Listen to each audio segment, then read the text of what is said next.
விஜய் வந்து பேச்சின் மூலயமா நேற்று ஈரோட்ல இந்த மாதிரி ஒரு மாநாடு நடத்தி இந்த மாதிரி சர்ச்சைக்குரிய வகையில பல விஷயங்களை பண்ணிட்டாருன்னு வச்சுக்கோங்களேன். சீமான் வந்து பெரியார் விசஸ் பாரதியார் அப்படின்னு ஒரு கருத்தரங்குல சிறப்பு அழைப்பாளராக கலந்து கொள்ள போகிறார்.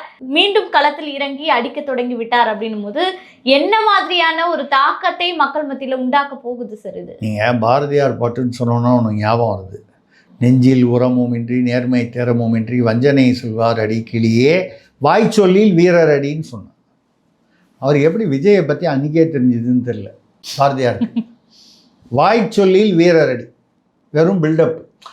அந்த மாதிரி வகையில் தமிழ்நாட்டில் அரசியல்வாதிகள் பல பேர் இருக்காங்க, திமுகவில் தொடங்கி. வாய்ச்சொல்லில் வீரர்கள். இங்கே வந்து ஒன்றிய அரசை நாங்கள் சவால் விட்டு கொள்கிறோம்னு சொல்லுவாங்க. ஒரு 2 ரெய்டு வந்தவுடனே போய் அங்கே போய் ஒரு அம்மையார் காலில் போய் விழுந்துட்டு வருவாங்க. அம்மையார் காலையோ அமித்ஷா காலையோ விழுந்துட்டு வருவாங்க. அங்கிருந்து ஆரம்பம் அந்த வாய்ச்சொல் வீரர்கள். அந்த மாதிரி நீங்கள் பாரதி சப்ஜெக்ட் ஒரு சீமான் வந்து என்ன சமத்துவ பாட்டன் பாரதி வர்சஸ் சாதி வெறியர் பெரியார் ஈவேரா, பெரியார்னு சொல்ல ஈவேரா அப்படின்னு போட்டிருக்காரு. கரெக்டு தான். சமத்துவ காக்கை குருவி எங்கள் சாதி, கடலும் மலையும் எங்கள் கூட்டம் அப்படின்னு பேசுனவன், சாதிகள் இல்லையடி பாப்பான்னு பேசுனவன் பாரதியார். அவன் தானே சமத்துவம். ஆணுக்கும் பெண்ணுக்கும் கற்பை பொதுவில் வைப்போம் சொன்னான். அது சமத்துவமா? பெண்கள் கர்ப்பப்பையை கழட்டி எரிந்து விடுங்கள், அதை வைத்து தானே கற்புன்னு ஒன்று சொல்கிறாங்க. கர்ப்பப்பையை கழட்டி எரிந்து விடுங்கள். ஆண்கள் 3 பேர் வந்து வைப்பாட்டிகளை வைத்து கொண்டால் பெண்களும் வந்து நீங்கள் ஆசை நாயகர்களை வைத்து கொள்ளுங்கள். ஐயா, இதுவா சமூக நீதி? சமூகங்கிறத வந்து ஒழுக்கப்படுத்துவதற்காக தான் வந்து ஒரு மதம், சாதின்றது வந்து தொழில் மூலமாக வந்தது. மதம் என்பது ஒழுக்கத்தை மக்களுக்கு கற்றுக் கொடுக்க வேண்டும் என்பதற்காக தான் எந்த மதமுமே வந்தது. நீ கூட ஆஸ்திரேலியாவில் வந்து ஒரு அப்பா பையன் வந்து இஸ்லாமியர்கள் திடீரென்று யூதர்களை பார்த்து சுட்டுட்டாங்க. திருவிழாவில் 20 பேரோ 15 பேரோ செத்து போயிட்டாங்க. அவனை வந்து பின்னால் இருந்து ஒரு பழ வியாபாரி ஒருவர் கட்டிப்பிடித்து அவனை வந்து அடக்கி அவனுடைய துப்பாக்கியை பிடுங்கி அதுக்கப்புறம் போலீஸில் பிடிச்சி கொடுத்துட்டார். இவர்களும் இஸ்லாமியர். அந்த பிடித்து கொடுத்த அல் அஹ்மது என்பவரும் இஸ்லாமியர். நம்ம இஸ்லாமியர் என்பதால் வந்து யாரையும் வந்து ஒரு மதம் ரீதியாக சொல்லவில்லை. ஆக அந்த நபீதான் நம்ம பேர், அந்த குற்றவாளி பேர் நவீதும் அதே குரான் தான் படிக்கிறாரு. அதை பிடித்து கொடுத்து பல மக்களை உயிர்களை காப்பாற்றி அல் அஹ்மதும் அதே குரானை தான் படிக்கிறாரு. வேற குரான் படிக்கல. ஆக குரான் என்பது நல்ல விஷயங்களை தான் சொல்லி தருது. அதை நம்ம எப்படி எடுத்துக்கிறோங்கிறத பொறுத்து தான் நவீதுகள் உருவாகிறார்கள், அல்லாஹ்கள் உருவாகிறார்கள். இது வந்து எந்த மதத்துக்கும் பொருந்தும், எல்லா மதத்துக்கும் பொருந்தும், கிறிஸ்தவ மதமோ இந்து மதமோ. அந்த மாதிரி அப்போ சமத்துவ பாட்டன் அப்படின்னா ஆணுக்கும் பெண்ணுக்கும் சாதிகள் இல்லையடி பாப்பான்னு சொன்னேன். எப்படி 30 கோடி முகமுடையாள் சொன்ன. அப்போ நீங்கள் 30 கோடி இந்தியாவில் மக்கள் தொகை, இன்னைக்கு 140. 30 கோடி முகமுடையாள் சொன்ன பாரத மாதா. சரி, இப்போ பெரியார் இப்போ நீங்கள் அங்கே வச்சு இல்லை இந்த பக்கம் நீங்கள் சொல்லும்போது இந்த பக்கம் என்ன? ஆமாம், ஆமாம், பள்ளச்சிகளும் பறையர்களும் பறச்சிகளும் வந்து ஜம்பர் ஜாக்கெட்டு போட்டுக்கிட்டதுனால தான் துணி விலை ஏறிச்சு. பெண்கள் கர்ப்பப்பையை அறுத்து எறிய வேண்டும். இது மாதிரி வந்து அதாவது சொல்கிறதுக்கே உங்களுக்கு எதிரில் எனக்கு ஒரு பெண் என்பதால் வந்து எனக்கு வந்து வெட்கமாக இருக்கிறது.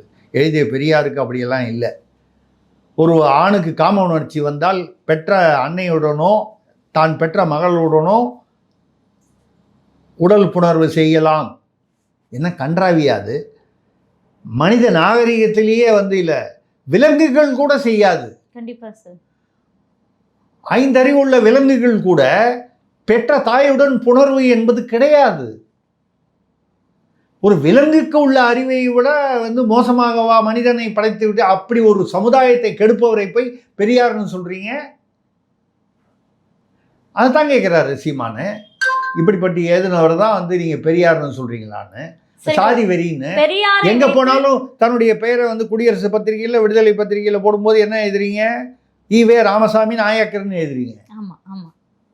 இவனை வந்து சாதி ஒழிப்புன்னு சொல்றீங்க.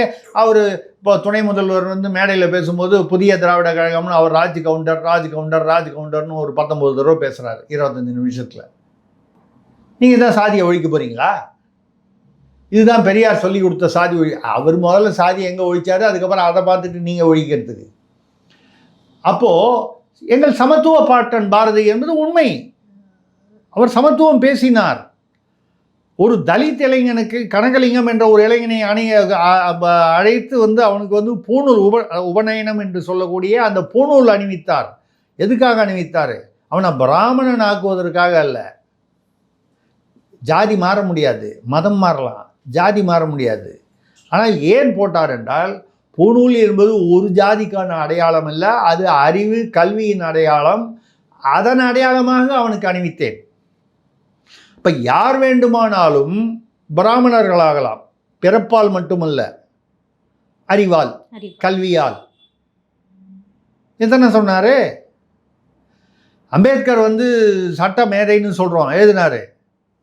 அம்பேத்கர் பிராமணரா? ஒரு பிராமணர் அவருக்கு ஆசானாக இருந்தார். அவருடைய மனைவி டாக்டர் சவிதா அவர்கள் பிராமணர். அதெல்லாம் விட்டுருங்க.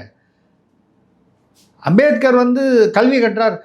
அன்றைக்கு கல்வியை கற்க விடாமல் எல்லாரும் தடுத்தார்கள்.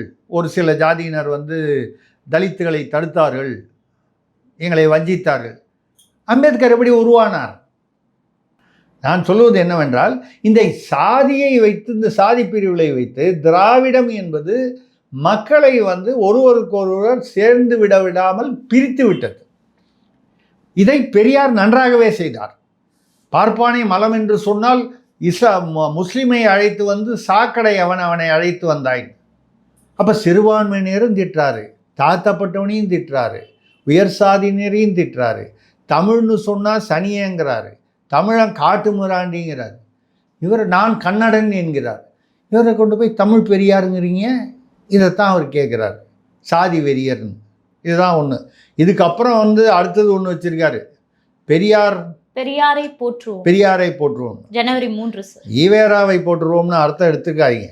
சீமானை தெரிந்தவர்கள் நிச்சயமாக அப்படி அர்த்தம் கொள்ள மாட்டார்கள். பெரியார் என்றால் தமிழ்நாட்டில் தோன்றிய பெரியார்கள் எத்தனை பேர் இருக்கிறார்? வஉசி இருக்கிறார், மகாகவி பாரதி இருக்கிறார், வாஞ்சிநாதன் இருக்கிறார், நீலகண்ட பிரம்மச்சாரி இருந்திருக்கிறார், திருப்பூர் குமரன் இருந்திருக்கிறார், பாஷ்யம் ஆரியா என்பவர் இருந்திருக்கிறார், லட்சுமண ஐயர் இருந்திருக்கிறார்.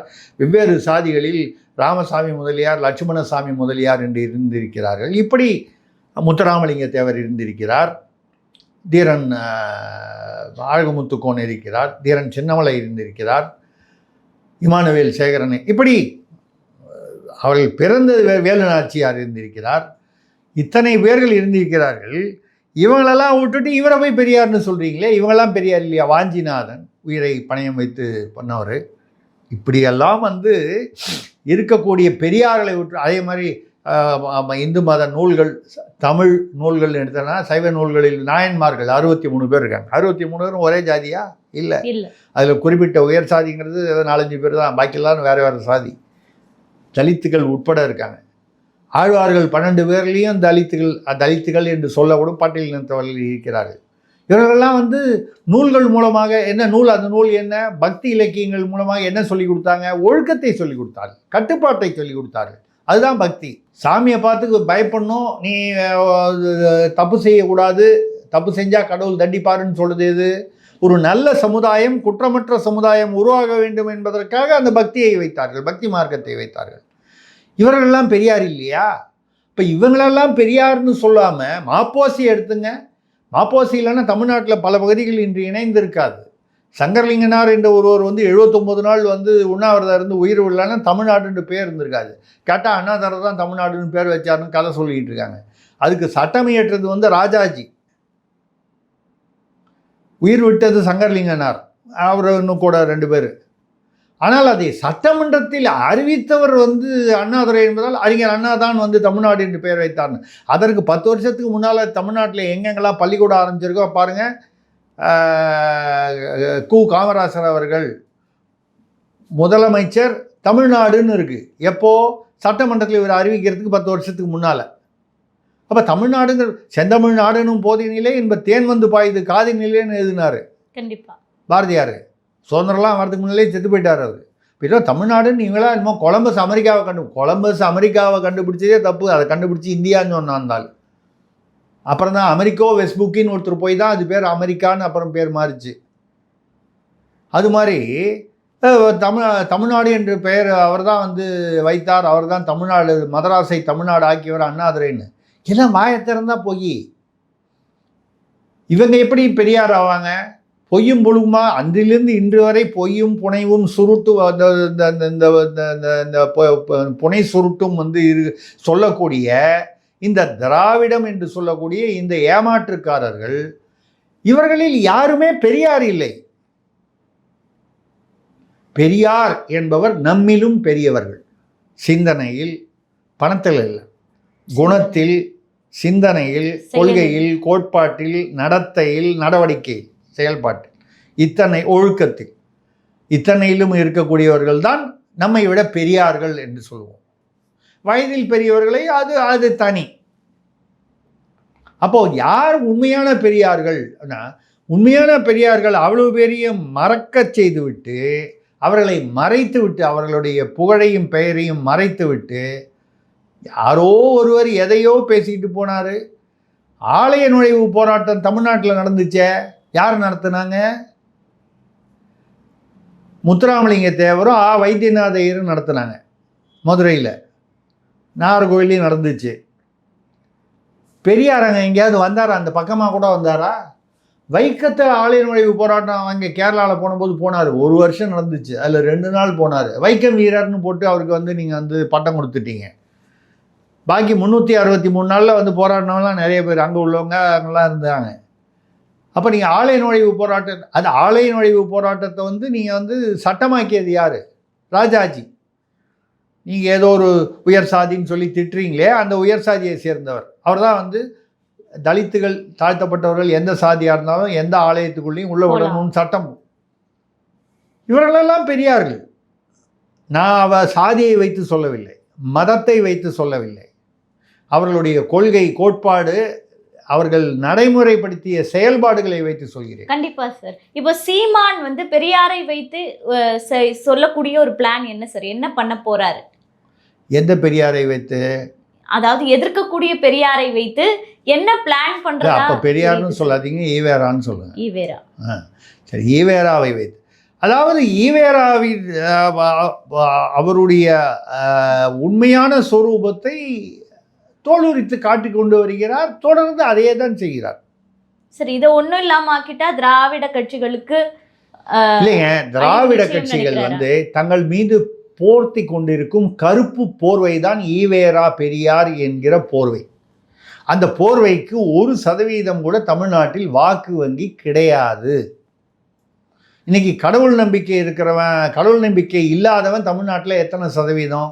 இல்லைன்னு சொல்லிக்கிறவன் கூட ரகசியமாக கோயிலுக்கு போகிறான், ரகசியமாக சாமி கும்பிட்றான்.